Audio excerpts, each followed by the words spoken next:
எல்லாரும் முன்னேறி போய்க்கிட்டே இருக்கிறாங்க. நாம் மட்டும் இன்னுமே அங்கேயே நின்றுக்கிட்டு இருக்கிற மாதிரி எப்போவாவது உங்களுக்கு தோணியிருக்குதா? அவங்களுக்கு மட்டும் ஏதோ ஒரு ரகசியம் தெரிஞ்சிருக்கு. அந்த ரகசியம் நமக்கு தெரியலையே அப்படிங்கிற சந்தேகம் உங்களுக்கு எப்போவுமே இருந்துக்கிட்டே இருக்கும். இந்த கதை உங்களுடைய வளர்ச்சியை எது தடுத்துக்கிட்டு இருக்கு அப்படிங்கிறத ரொம்ப தெளிவாக காட்டப்போகுது. உண்மையை சொல்லப்போனால் நீங்கள் நினைக்கிற எந்த ஒரு காரணமுமே அதில் அடங்கியிருக்காது. ஒரு அழகான பள்ளத்தாக்கு, அதை சுற்றி இருக்கிற ஒரு மலையில் ஒரு வயதான சிங்கம் ஒன்று வாழ்ந்துக்கிட்டு வந்துச்சு. அந்த சிங்கத்தை ஒரு லெஜெண்டை கூட சொல்லலாங்க. தங்க நிறத்தில் உடம்பு இருக்கும், அதோட பிடரி மயிர் எல்லாமே வெள்ளி நிறத்தில் அப்படி ஜொலிச்சுக்கிட்டு இருக்கும். தினமும் காலையில் அந்த மலையோட உச்சியில் போய் அமைதியாக உட்காந்துக்கிட்டு கீழே இருக்கிற உலகத்தை அப்படி வேடிக்கை பார்த்துக்கிட்டே இருக்கும். அந்த பள்ளத்தாக்கில் ஒரு ஆட்டு மந்தை ஒன்று வாழ்ந்துக்கிட்டு வந்துச்சுங்க. அந்த ஆட்டு மந்தையில் ஒரே ஒரு ரூல் தான் ரொம்ப முக்கியமாக போட்டிருந்தாங்க. அந்த தாய் ஆடுகள் எல்லாமே அந்த குட்டி ஆடுகளுக்கு இந்த விஷயத்தை கண்டிப்பாக சொல்லி கொடுத்துக்கிட்டே இருந்தாங்க. அது என்னென்னா, எந்த காரணத்தை கொண்டும் அந்த சிங்கத்துக்கிட்ட மட்டும் போகவே கூடாது. ஆனால் அதே ஆட்டு மந்தையில் மாறா அப்படிங்கிற ஒரு ஆடு ஒன்று வாழ்ந்துக்கிட்டு வந்துச்சுங்க. அந்த ஆடு கொஞ்சம் வித்தியாசமானது. அந்த ஆடு பார்த்திங்கன்னா எப்போவுமே அந்த மலையவே உத்து பார்த்துக்கிட்டே இருக்கும். அங்கே நிறைய விஷயத்தை கவனிச்சிக்கிட்டு இருந்துச்சு. தினமும் காலையில் ஒரு காகம் அந்த சிங்கத்துக்கிட்ட போய் பேசிக்கிட்டு இருக்குது. மதிய நேரத்தில் ஒரு நரி வந்து தைரியமாக அந்த சிங்கம் இருக்கிற திசையில் நடந்து போய்கிட்டு இருக்குது. சாயங்கால நேரத்தில் ஒரு மான் கூட அந்த சிங்கத்தை பார்த்து பயப்படாமல் அந்த சிங்கத்து பக்கத்தில் நடந்து போய்கிட்டு இருக்குது. இதையெல்லாம் பார்த்துக்கிட்டு இருக்கும்போது ஒரே ஒரு விஷயம் திரும்ப திரும்ப கேள்வியாக கேட்டுக்கிட்டே இருந்துச்சு. ஏன் 99% பேர் தாங்க ஆசைப்பட்டதை அடையாமல் போகிறாங்க? அதுக்கு என்ன முக்கியமான காரணம் அப்படின்னு சொல்லிட்டு யோசிக்குது. அந்த காகம், நரி இது எதுவுமே பயப்படலை. அதே மாதிரி இந்த மந்தையில் இருக்கிற ஆடுகளுக்கு தெரியாத ஏதோ ஒரு விஷயம் அந்த காகத்துக்கும் நரிக்கும் தெரிஞ்சிருக்குது அப்படின்னு சொல்லிட்டு இந்த ஆடு மனசுக்குள்ளார பல கேள்விகளை எழுப்பிக்கிட்டே இருந்துச்சு. இந்த ஆட்டுக்கு இந்த விஷயத்தை எப்படியாவது தெரிஞ்சுக்கணும் அப்படின்னு சொல்லிட்டு தொடர்ந்து ஆசைப்பட்டுக்கிட்டே இருந்துச்சு.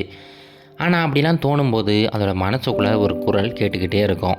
இப்படி எதுவும் புதுசாக ட்ரை பண்ணாத, மந்தையோட மந்தையாக பாதுகாப்பாக இரு அப்படின்னு சொல்லிட்டு அந்த குரல் இந்த ஆட்டோட அந்த ஆசையை அப்படியே அடக்கிறோம். இப்படியே பல வருடங்கள் கடந்து போயிடுச்சுங்க. அந்த ஆடும் அதோட கம்ஃபர்ட் ஜோனுக்குள்ளாரையே ரொம்ப பாதுகாப்பாக வாழ்ந்துக்கிட்டு வந்துச்சு. ஆனால் ஒரு நாள் காலையில் எல்லாமே மாறிடுச்சிங்க. ரொம்ப பயங்கரமான பனிமூட்டம். பக்கத்தில் இருக்கிற எந்த ஒரு விஷயமுமே கண்ணுக்கு தெரியல. அந்த குழப்பத்தில் அந்த ஆடு அதோட மந்தையை விட்டு பிரிஞ்சு ரொம்ப தூரம் நடந்து போயிடுச்சு. அந்த பனியெல்லாம் அப்படி விலகினதுக்கப்புறம் பார்த்தா அந்த ஆடு ரொம்ப தனியாக நின்றுக்கிட்டு இருக்குது. அந்த ஆட்டுக்கு முன்னாடி அந்த மலைக்கு மேலே போகிற அந்த பாதை மட்டும்தான் இருக்குது. இப்போ இந்த ஆட்டுக்கு தொண்டை தண்ணி வற்றி போயிடுச்சுங்க. ரொம்ப தாகமாக இருக்குது. எங்கேயாவது தண்ணி கிடைக்குமா அப்படின்னு சொல்லிட்டு பார்த்துக்கிட்டு இருக்குது. அப்போ தான் அந்த மலைக்கு மேலே ஒரு சின்ன நீர் ஊற்று ஓடிக்கிட்டு இருக்குது. அதோட சத்தம் அந்த ஆட்டுக்கு கேட்குது. உடனே அந்த தண்ணியை குடிக்கலாம் அப்படின்னு சொல்லிட்டு பொறுமையாக ஒவ்வொரு அடியாக அந்த நீரூற்றை நோக்கி நடந்து போய்கிட்டு இருக்குது. அங்கே போய் பார்த்தா ஒரு பெரிய அதிர்ச்சி காத்துக்கிட்டு இருக்குதுங்க. அந்த நீரூற்றுக்கு பக்கத்தில் அந்த சிங்கம் ரொம்ப அமைதியாக உக்காந்துக்கிட்டு இருக்குது. அந்த சிங்கம் கர்ஜிக்கலை, ரொம்ப அசையக்கூட இல்லைங்க. ரொம்ப அமைதியாக ஒரு தங்க நிற கண்களோட அந்த ஆட்டை பார்த்துச்சு. அந்த ஆட்டுக்கு அப்படியே மூச்சே நின்று போயிடுச்சிங்க. ஓட நினைச்சா கூட அதால் ஓட முடியல. அதோட கால்கள் எல்லாம் அப்படியே ஸ்தம்பிச்சு போய் ரொம்ப பயத்தில் அப்படியே உறைஞ்சி போய் நின்றுக்கிட்டு இருக்குது. அப்போ அந்த சிங்கம் ரொம்ப கம்பீரமான, அதே மாதிரி ரொம்ப கனிவான குரலில், என்ன குட்டி ஆடு, நீ வழி தவறி இங்கே வந்துட்டியா, உனக்கு தாகமாக இருக்கா அப்படின்னு சொல்லிட்டு ரொம்ப கனிவாக விசாரிக்குது. அதுக்கு அந்த ஆடு ரொம்ப நடுக்கத்தோடு கேட்குது, எனக்கு ஏன் தண்ணி தரீங்க, என்னை கொன்னுட மாட்டீங்களே அப்படின்னு சொல்லிட்டு கேட்குது. சிங்கம் ஒரு நிமிஷம் அப்படியே அமைதியாக இருந்துட்டு அப்படியே சிரிக்க ஆரம்பிச்சிருச்சு. ஏன்னா நீ கேட்ட, அதனால தான் அப்படின்னு சொல்லிட்டு பதில் சொல்லுது. அதுக்கு அந்த ஆடு சொல்லுது, இல்லைங்களே, நான் ஒன்றும் கேட்கல, நான் வழி தவறி இங்கே வந்துட்டேன், இங்கே வரணும்னு எனக்கு ஆசையே கிடையாது அப்படின்னு சொல்லிட்டு அந்த ஆடு சொல்லுது. அதுக்கு சிங்கம் சொல்லுது, ஆனால் நீ பேசினப்பா, ஏன் தண்ணி தரீங்க அப்படின்னு சொல்லிட்டு கேட்ட பார்த்தியா, அந்த கேள்வியே எனக்கு போதும். மற்றவங்களாம் செய்ய துணியாத ஒரு விஷயத்த நீ செஞ்சிட்ட.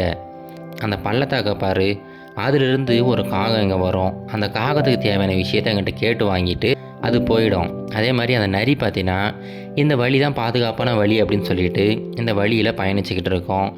அதே மாதிரி அந்த மான் பார்த்தீங்கன்னா தினமும் சாயங்காலத்தில் இங்கே இருக்கிற நீர் ஊற்றில் தண்ணீர் குடிக்கிறதுக்காக வரும். அவங்க எல்லாமே கேட்டாங்க, அதை நான் வந்து கொடுத்துக்கிட்டு இருக்கிறேன்.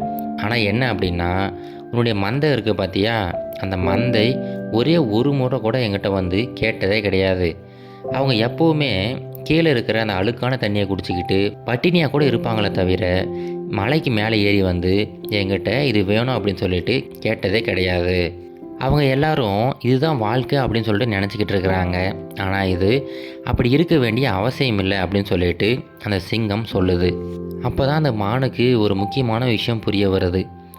அங்கே பிரச்சனை சிங்கத்துக்கிட்ட கிடையாதுங்க, உண்மையிலேயே அவங்களுடைய பயத்தில் தான் அந்த பிரச்சனை இருக்குது அப்படிங்கிறத புரிஞ்சுக்கிடுச்சு. பயத்தை ஜெயிக்கிறதுக்கு ரொம்ப பெரிய பலசாலியாக இருக்கணும் அப்படிங்கிற அவசியம் கூட கிடையாது. எனக்கு சிறப்பான வாழ்க்கை வேணும் அப்படின்னு கேட்குற தைரியம் இருந்தாலே போதும். நாம் எல்லாரும் சில நேரங்களில் அந்த ஆடுகள் மாதிரி தாங்க இருக்கிறோம். பாதுகாப்பாக இருக்கும் அப்படின்னு நினச்சிக்கிட்டு பல மோசமான நிலைகளில் அப்படியே தங்கிடுறோம். நமக்கு இவ்வளோ தான் கிடைக்கும் அப்படின்னு நினச்சிக்கிட்டு அந்த அழுக்கு தண்ணியை குடிச்சிக்கிட்டே காலத்தை கடத்திக்கிட்டு இருக்கிறோம். ஆனால் வெற்றியோட ரகசியம் என்ன அப்படின்னா, நீங்கள் கேட்கலை அப்படின்னா பதில் எப்போவுமே இல்லைன்னு தான் இருக்கும். உங்கள் வாழ்க்கையை மாற்றுறதுக்கு பெரிய அதிசயமெல்லாம் தேவையில்லைங்க. உங்கள் எண்ணத்தை மாற்றினாலே போதும், உங்கள் வாழ்க்கை தன்னால் மாறிடும். அந்த சிங்கத்தை பார்த்து பயப்படாமல் நீங்கள் அந்த தெளிவான நீரூற்றுக்காக மலைக்கு மேலே ஏறி கேட்க ஆரம்பிச்சிங்கனாவே போதும், உங்களுக்கு தேவையான எல்லா விஷயங்களும் கிடைக்க ஆரம்பிக்கும். இன்றைக்கி நீங்கள் எதை கேட்க போகிறீங்க அப்படின்னு சொல்லிட்டு யோசிங்க. எதை கேட்குறதுக்கு உங்களுக்கு தைரியம் இருக்கோ, துணிச்சல் இருக்கோ, அந்த விஷயத்தை கண்டிப்பாக வாழ்க்கை உங்களுக்கு கொடுத்தே தீரும். இந்த மந்தைகளை தொடர்ந்து போகிறத விட்டுட்டு நீங்களும் மலை ஏறி உச்சிக்கு போய் பாருங்கள். அங்கேருந்து பார்த்தீங்கன்னா அந்த காட்சிகள் அவ்வளோ அற்புதமாக இருக்கும். இது கரேஜ் டு ஆக்ட் மோட்டிவேஷன் கதைகள்.